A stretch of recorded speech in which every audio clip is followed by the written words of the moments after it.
नमस्कार. उमेदवारांसाठी आज पुन्हा नव्याने सूचना पोर्टलवर आलेल्या आहेत. उमेदवारांसाठी दिनांक 26/12/2025 रोजी सूचना प्रसिद्ध करण्यात आलेली आहे. त्यातील खुल्या प्रवर्गातून CTET दिलेल्या ज्या उमेदवारांकडे सदर परीक्षेसाठी अर्ज करण्याच्या वेळी कोणत्याही आरक्षणाचे प्रमाणपत्र उपलब्ध असेल तर त्यांनाच त्यांच्याकडे असलेल्या आरक्षणानुसार लागू असलेली सूट सवलत मिळेल. सदर परीक्षेसाठी अर्ज करण्याच्या वेळी आरक्षणाचे प्रमाणपत्र नसेल तर त्यांना सूट सवलतीचा लाभ घेता येणार नाही. याचा अर्थ असा होतो की CTET परीक्षा देतेवेळी एखाद्या उमेदवाराकडे त्यावेळेस आरक्षणाचं एखादं प्रमाणपत्र जर उपलब्ध असेल तर आणि तरच तो उमेदवार येणाऱ्या भरती प्रक्रियेमध्ये सदरील आरक्षणाचा लाभ घेऊ शकतो. अन्यथा सदरील आरक्षणाचा त्या उमेदवारास लाभ घेता येणार नाही.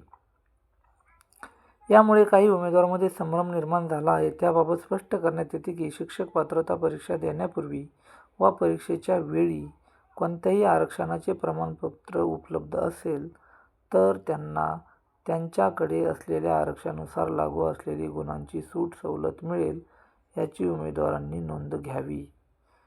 म्हणजेच शिक्षक पात्रता परीक्षा याचा अर्थ CTET किंवा TET परीक्षाच्या वेळी एखाद्या उमेदवाराकडे कोणत्याही आरक्षणाचं प्रमाणपत्र उपलब्ध असेल तर त्यांना त्या आरक्षणानुसार लागू असलेली गुणांची सूट सवलत मिळेल याची उमेदवारांनी नोंद घ्यावी. राज्यातील कोणत्याही आरक्षणाचा लाभ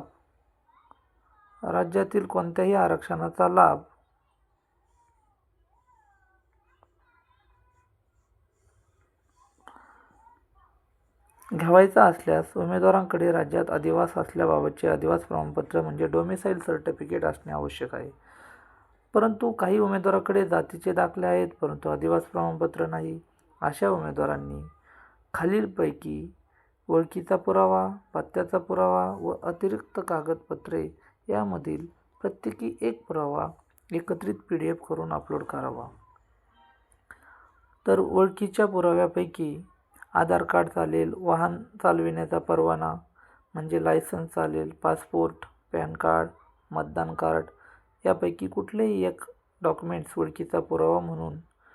त्याचबरोबर पत्त्याच्या पुराव्यासाठी टेलिफोन, गॅस बिल, वीज देयक, गॅस पुस्तिका, वीज देयक म्हणजे आपलं लाईट बिल, मालमत्ता कर म्हणजे प्रॉपर्टी टॅक्स कार्ड इत्यादी उपयुक्त बिले, बँकचं पासबुक, रेशन कार्ड, भाडे करार यापैकी एखादा कागद. अतिरिक्त कागदपत्रामध्ये महाराष्ट्र राज्यात जन्म झाल्याबाबतचे जन्म प्रमाणपत्र, महाराष्ट्र राज्यात शिक्षण झाल्याबाबतचा शाळा सोडल्याचा दाखला आणि महाराष्ट्र राज्यातून उत्तीर्ण माध्यमिक शालांत प्रमाणपत्र यापैकी एक.